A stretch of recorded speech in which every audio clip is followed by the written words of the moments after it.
চাকরির বয়সসীমা ৩৫, মন্ত্রিপরিষদের চিঠি নিয়ে বিভ্রান্তি।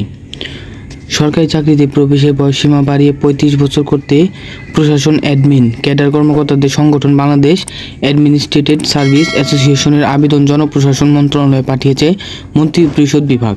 তবে এই আবেদনটি ফরওয়ার্ড করে জারি করা মন্ত্রিপরিষদ বিভাগের চিঠি নিয়ে বিভ্রান্তি সৃষ্টি হয়েছে। একাধিক গণমাধ্যম দাবি করছে মন্ত্রিপরিষদ বিভাগ চাকরিতে প্রবেশের বয়সসীমা ৩৫ বছর করার প্রস্তাব করেছে। যদিও মন্ত্রিপরিষদ বিভাগের কর্মকর্তারা বলেছেন, কোনো প্রস্তাব নয়, সংগঠনের আবেদন সম্পর্কে জনপ্রশাসন মন্ত্রণালয়কে জানানো হয়েছে ওই চিঠিতে। বুধবার 18 সেপ্টেম্বর মন্ত্রিপরিষদ থেকে ওই আবেদনটি জনপ্রশাসন মন্ত্রণালয়ের সিনিয়র সচিবের কাছে পাঠানো হয়েছে। মন্ত্রিপরিষদ বিভাগের কর্মকর্তারা বিষয়টি দ্য ডেইলি ক্যাম্পাসকে নিশ্চিত করেছেন। চাকরিতে প্রবেশের বয়সসীমা বাড়িয়ে ৩৫ বছর করতে চায় দেশের প্রশাসন অ্যাডমিন ক্যাডার কর্মকর্তাদের সংগঠন বাংলাদেশ অ্যাডমিনিস্ট্রেশন সার্ভিস অ্যাসোসিয়েশন। সংগঠনটি অবসরের বয়সসীমা বাড়িয়ে ৬৫ বছর করার আবেদন জানিয়েছে। অ্যাডমিনিস্ট্রেটেড সার্ভিস অ্যাসোসিয়েশনের এই আবেদনের বিষয়ে আনুষ্ঠানিকভাবে জনপ্রশাসন মন্ত্রণালয়কে জানিয়েছে মন্ত্রিপরিষদ বিভাগ।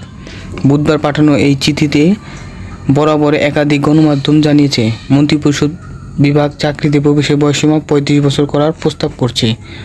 যদিও এই চিঠি স্বাক্ষর করা মন্ত্রিপরিষদ বিভাগের যুগ্ম সচিব মোহাম্মদ সাজ্জাদুল হাসান দ্য ডেইলি ক্যাম্পাসকে বলেন, এটি কোনো প্রস্তাব বা চিঠি নয়, আমরা শুধু আবেদনটি ফরওয়ার্ড করেছি, যা রুটিন ওয়ার্ক। এটি ফরওয়ার্ড করা হয়েছে কারণ এটি ওই মন্ত্রণালয়ের সঙ্গে সম্পৃক্ত কর্মকাণ্ড। দ্য ডেইলি ক্যাম্পাসের হাতে থাকা ওই চিঠি সূত্রে জানা গেছে, গত ৫ সেপ্টেম্বর অ্যাডমিনিস্ট্রেটেড সার্ভিস অ্যাসোসিয়েশনের মহাসচিব মোহাম্মদ মাহবুবুর রহমান সরকারি চাকরিতে প্রবেশের বয়সসীমা ৩৫ বছর ও অবসরের বয়সসীমা ৬৫ বছর পর্যন্ত বাড়ানোর আবেদন জানিয়েছেন, চিঠি দিয়েছেন মন্ত্রিপরিষদ বিভাগে।